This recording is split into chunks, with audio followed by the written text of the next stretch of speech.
Now, you've got a special guest who knows a lot about fashion. Why do we spend so much time talking about the First Lady's dress, coat, fashion, such little time talking about the President of the United States and the overcoat he's wearing? What can you tell us about that overcoat? Well, I will ask him, Wolf, but I will say I have an answer. She's more beautiful than he is and a better dresser. But other than that... I know the poor men always get neglected, right? Yeah. But the president looks great. He had a very important tie choice to make today, which He it looked did. like it coordinated with her. He did. He was definitely coordinated. I mean, the entire family color coordinated. His blue tie was really the sort of, I have to say, the final detail to the entire Obama family and their color scheme. All right, now everybody gets a new outfit. I'm always wondering this. You know, I just got married, and my now husband got a new suit for the wedding. But, you know, he didn't have to, right? I mean, men can, you know, does he get a new suit for his inauguration, or does he wear a suit he's already have? Do you think? I don't know. You know, I would hope he got a new suit today. It's a great day. It's a new suit. You can celebrate, you know. New year, new term. And he did. He had a new suit for the last inauguration. I believe it was a tailor out of Chicago who designed his suit. So certainly you would think he might have another one today, but we don't actually know. And the fact is he coordinated his tie to her dress, not the reverse, right? Absolutely. That is for sure. And she probably picked the tie too, I would expect, Wolf. I think it's fair to say she looks great, he looks great. We're going to continue our special coverage. We're now here in the Situation Room. We want to welcome our viewers in the United States and around the world. We're continuing to watch the President of the United States.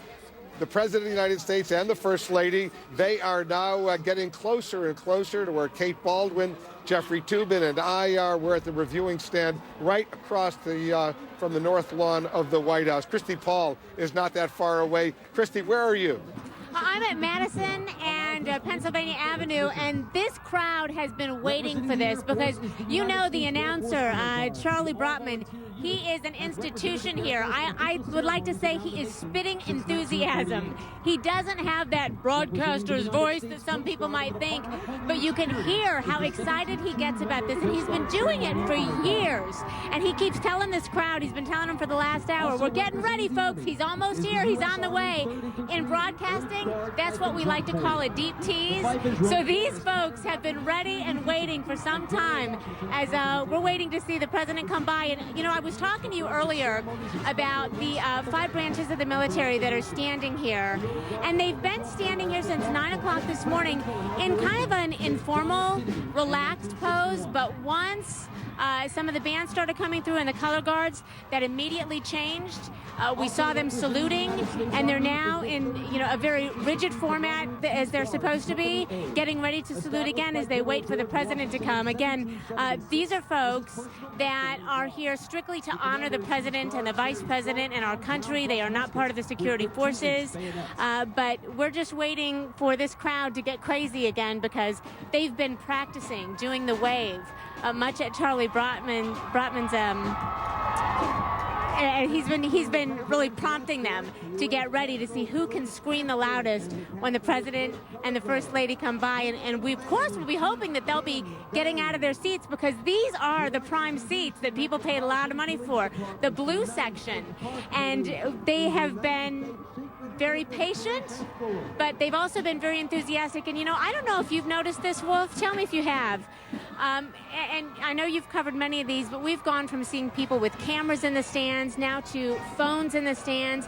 I'm surprised how many iPads I see taking pictures. Have you noticed that? Yeah, everybody's taking pictures. Everybody wants to record this for future generations. They sense that this is history, and it is indeed history. Jim Acosta is right in front of the presidential limousine.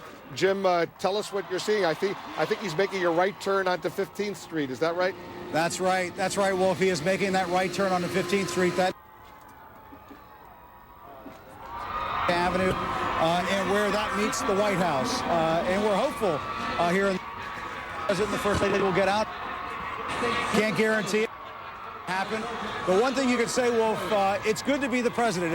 It's almost like being a rock star on every street corner of Washington on this day, because every time he hits a new intersection, the cheers go up on both sides of Pennsylvania Avenue. And, you know, for the Senate president, Majority Leader Harry it's just Reid. a whole new group of Americans to greet Senator as he makes his way towards the White House. And I have to tell you, it's been pretty exciting to watch all of this unfold from the back of this flatbed truck. Every so often, you catch a glimpse just inside the limousine where you can see when he's inside the limousine, when he's inside, sort of bathed in that blue glow. He's waving to people, and you just kind of get that image in your image of history as it's unfolding right in front of us here. Hey, Jim, I think you're breaking up a little bit as you get closer to the White House. There's more interference. There you see the president, the vice president. That's the vice president. That's the vice president with his thumbs, giving a thumbs up to people along both sides. The vice president and Jill Biden, they're in their limo. The president and Michelle Obama, the First Lady, in their limo. They're getting closer and closer to where we are. They're going up 15th Street. Pretty soon they'll be making a left turn back onto Pennsylvania Avenue, and they'll be going right up to that reviewing stand right across from where we are. The military formations have already passed. You can see they're getting ready to receive the president at that reviewing stand. Kate, this is a specially built reviewing stand. They have spent a lot of time building this reviewing stand because the president then will want to see each of the marching bands, each of the floats, pay tribute. They all have a significant special meaning for him. They all have a significant special meaning. There are 8 official floats that will be coming by. Some of them honoring this, Hawaii. There will be a Hawaii state float. There will be an Illinois state float. Obviously, the state where President Barack Obama was born, and Illinois, the birthplace of the First Lady, and of course, their home state. A Pennsylvania state float, the birthplace of Vice President Joe Biden, and also a Delaware state float. The Delaware, of course, is the home state of Vice President Joe Biden and the Second Lady, Dr. Jill Biden. So there will be floats honoring their states, but also honoring very significant moments in our history. There will be a Martin Luther King Jr. float, the float obviously honoring this very day, and many other floats that we'll be watching. You see the limos. They're going right by the Department of Treasury, Jeffrey Toobin, right now. The Department of Treasury being literally right next door to the White House. And I'm looking behind us at the reviewing stand. Some of the family members are taking their place. I saw Marion Robinson, Michelle Obama's mother, her brother Craig Robinson are now seated, waiting for the president and the First Lady. Jim Messina, the campaign manager for Barack Obama, was whipping up the crowd, pumping his fist. When you win the election, this is what you get. Yeah, you saw the president's half-sister sitting in the front row over there. She's come in to see what's going on as well. So you got a lot of family, a lot of friends. These are really, when we talk about VIP, Jeffrey, these are the VIP of the VIP. This is really good. You know, there's a last year, 4 years ago, I was in the exact same location, and it was so cold that even though it was a very coveted seat, the people who were not in behind that glass and not in the heated area, they were taking off pretty soon. But today it's nice. Everybody's filling their seats, and the weather is really very comfortable. All right, so he's still making his way along the Department of Treasury over there. Pretty soon that limo is going to be making a left turn and coming up right behind the White House onto the right in front of the reviewing stand. President will go in to the White House, and then maybe they'll freshen up a little bit before they go out to the reviewing stand. It's always such a special moment when the president and the First Lady get out of the beast, the limousine. Well, they're stopping right now. We'll see if that happens one more time. Because remember 4 years ago, they did get back out. Let's see if they do get back out right now. I'll tell you, maybe it was just my impression, but as we were watching them walk this time, and then the limousine stopped for them to get back in, it almost looked like the president himself was not ready to get back in because he spent some time waving. I mean, you do realize from his perspective, this is the last time he's also going to be able to get this. So, and he had said leading in that he wanted to soak this up, this whole experience, because this is a very special moment for the family as well. He wants to savor every minute. All right, the limo has stopped. Let's see what happens. The doors are now open. All right, the Secret Service is getting out.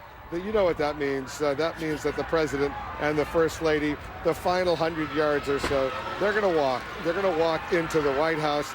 The crowd's right behind me over here. They are about to go crazy as the president, there he is. No one's going to be able to hear us. Oh my God, they're going to be so excited. Wait till they see the president and the First Lady walk the final 100, maybe 200 yards until they walk right into the North Lawn of the White House and then go into that reviewing stand. Well, if I think this verbate that we were passed along that the president said as he was leaving the Capitol after the inauguration, going back into the Capitol, really hits home right now. He said, "I want to take a look one more time. I'm not going to see this again." And you can say that again right now. All right, let's listen and watch as the president and the First Lady walk towards the White House.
Christy, Paul, I hope you can hear me. I know the president's getting very close to where you are. Do you see him? I don't. Oh, yes. Actually, I do. He is right behind here. Obviously, the flatbed trucks. And, Wolf, I don't know if you heard me before, but people are literally jumping up and down in the stands as they see him. They're pointing. They're snapping pictures. They're holding their babies high so they can see them as well. I do see the First Lady and the President now, and you can hear the crowd behind me. You have to wonder what this is like for him. You know, the last time around he did this, it was his first term. You never know if there's going to be a second term. So you have to wonder how different it feels this time for him. Now, I'll try to be ambitious here and ask him, but based on the crowd, I don't think he's going to hear me. Hey, Christy, just go for it. Shout a question to the president. Ask him how he feels. Ask him how the First Lady feels, especially if you can. He'll hear you. He'll say something. Go ahead.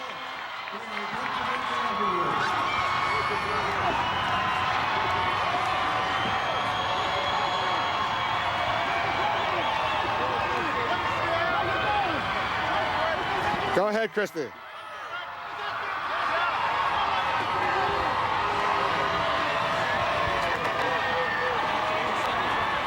Christy, did you hear? Alrighty, I did. Okay, go ahead, Wolf. I think I can hear you now. All right, did you shout a question? Did he respond? No, he was talking. He was kind of talking to the crowd as he was walking by, pointing fingers, waving. You can hear the announcer here, Charlie Brotman, as he announces the president and the First Lady walking right in the middle of the road there, obviously with the motorcade behind him. But people are, it's just so fun to see the reactions in the stands, Wolf, as people go crazy, waving. They've got people up here waving flags, and as I said, holding babies and literally jumping up and down, almost like they're at a rock concert. I think it was Jim Acosta who said he's like a rap star with every new block that he gets on, and that was a great analogy. They're just coming up now, Wolf, I think next to you as they get closer, just a few steps closer. They're just a couple of steps away here from the presidential viewing stand, and will be taking their seats. What do you see, Wolf? I see the president right now. He's approaching where we are. I see the president and the First Lady. They're right over here with Jeffrey Toobin and with Kate Baldwin. I'm going to see if I can grab his attention. See if he wants to, maybe Mr. President. He's not quite here He's not going to hear me. We'll try, though. It's very, very noisy over here. But you can imagine why. Yeah, he's literally getting closer and closer. He's getting closer to the reviewing stand where we are. See him. Wave to him, Wolf. Mr. President. Hey, Mr. President, how you doing? Let's see. The crowd's going wild, obviously. Let's see if I stand up. Let's see if the president can see us. Mr. President. Mr. President, how you doing? Hey, Mr. President.